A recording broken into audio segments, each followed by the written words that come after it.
Hey everybody, there's been a lot of questions on how to configure Google or G Suite, what's now called Google Workspace, for cold email outreach. And a lot of people do this incorrectly. They end up burning their domain or burning their IP. And so there's a couple steps that I thought would be best to make sure that you understand what you're getting into.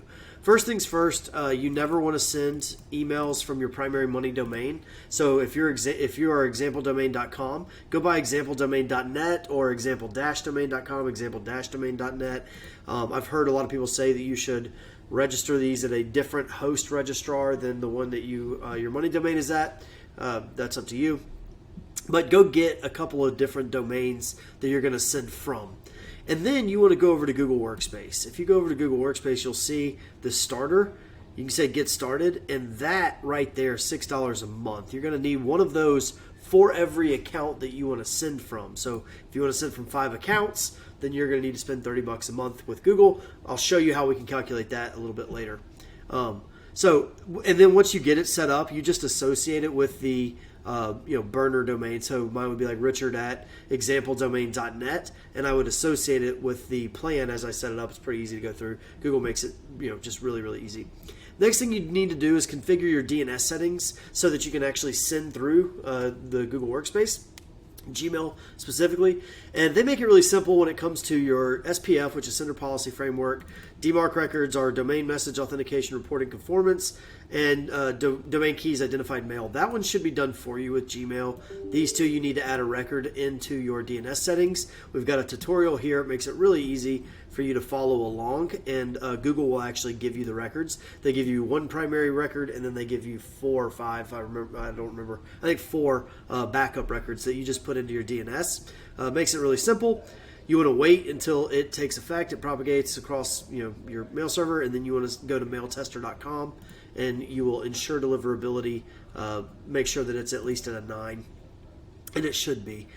Next up, you want to warm that email up. You don't want to just go buy these and then start blasting them out, right? I've heard a lot of people say that your G Suite account is pre-warmed up, and okay, I would definitely take the extra step to warm it up.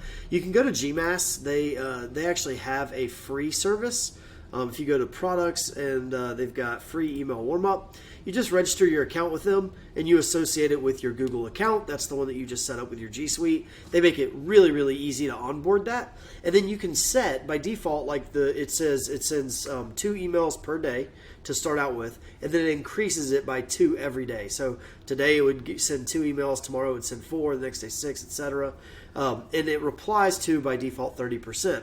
You can adjust those as you want. I set mine to 4, 4, and 40, but that's totally up to you. And if you're looking for a more robust service, this one's free, but if you're looking for a more robust service, you can use Mailwarm or Warmbox. They just send to a larger variety, and they have a lot more configuration options. You want to take those steps for each one of the domains that you bought. So if you bought 5 G Suite accounts, you want to do those 5 times. The configuring your DNS, once it's set up at the domain level, so if I had Richard at exampledomain.net and then I had rworley at exampledomain.net, I don't need to go change my DNS settings. I just need to go set them up for the warming. So you want to repeat that as necessary for however many you have.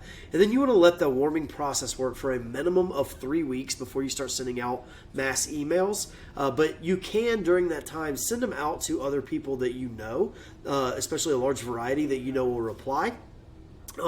So that they will open them, they'll reply to them, and they will mark them as not spam if they go into the spam folder for any reason, which they shouldn't if you're not abusing this from the beginning. Okay, once you've done that and you've got the 3 weeks behind you, you are now time to start sending, but that does not mean upload your list of 20,000 people and blast it. Each one of these accounts has, they have limits. I think it's 2,000 a day for your business starter, but that's not going to be your limit for cold email, because if you go blast out 2,000 on your first round and half of them get marked as spam, you've burned your IP address and your domain. You'll probably get your G Suite account suspended as well. So here's what you want to do. One, you want to leave the process running. I leave the process running for ongoing, and I want that warming process to represent 30% of my sending volume. Some people say 25, some people say 30. You can enter a range. And so like if you've got 30 emails per day that are going out, then you should send 70 emails along with it, because that would be 30% are the warm emails, 70% are the cold emails. That's the ratio you should, by general rule, you should follow. So keeping that ratio, you can go up and down as needed. And so as an example, if we waited 3 weeks and we were adding 4 emails per day, then we should be up to at least 84, right? So if I'm sending 84 warming emails per day, and I've got a tolerance range between 25 and 30%, that tolerance range, that's how many they're going to reply to. And so my reply range is going to say, we'll say 30%. That means my total send volume can be 280. But of that 280, 84 of them are these warming emails. That means I can send out cold emails at 196 emails, okay, per day. Now, if I said 196 is not enough, I need to be able to send out, I don't know, we'll say 800. So I can put in 800, and it will tell me, okay, in order to send 800, you need 4.08, so you could round it up if you want, or you could round this down to like 790 or whatever. But I need 4 accounts, 4 G Suite accounts to be able to do that, and that tells you your cost. So if I had 4, that's $24, because 4 times 6, that tells me what my monthly cost is going to be with Google to be able to start sending these emails. And this should grow. So over time, you can either send more or need fewer. Depending on what, if you know you're going to send 1,500 a day, then you should need fewer G Suite accounts over time, because your warming emails are growing. Conversely, the way most people go with it is, if you had, in this case, 4 G Suite accounts, then your daily volume would grow as this would grow. So for instance, if I change this from 84 to 154, you see that I only need 2 accounts to be able to reach it, because my cold email volume is working. So use this calculator however you want to. It changes over time, so you might want to refer back to it. But this tells you about how many emails you need to be using in a warm-up scenario versus how many you can be sending out cold without finding your way into the spam folder, hopefully not burning your domain or your IP reputation. I hope that helps, and if you've got any questions, feel free to reach out. Thanks.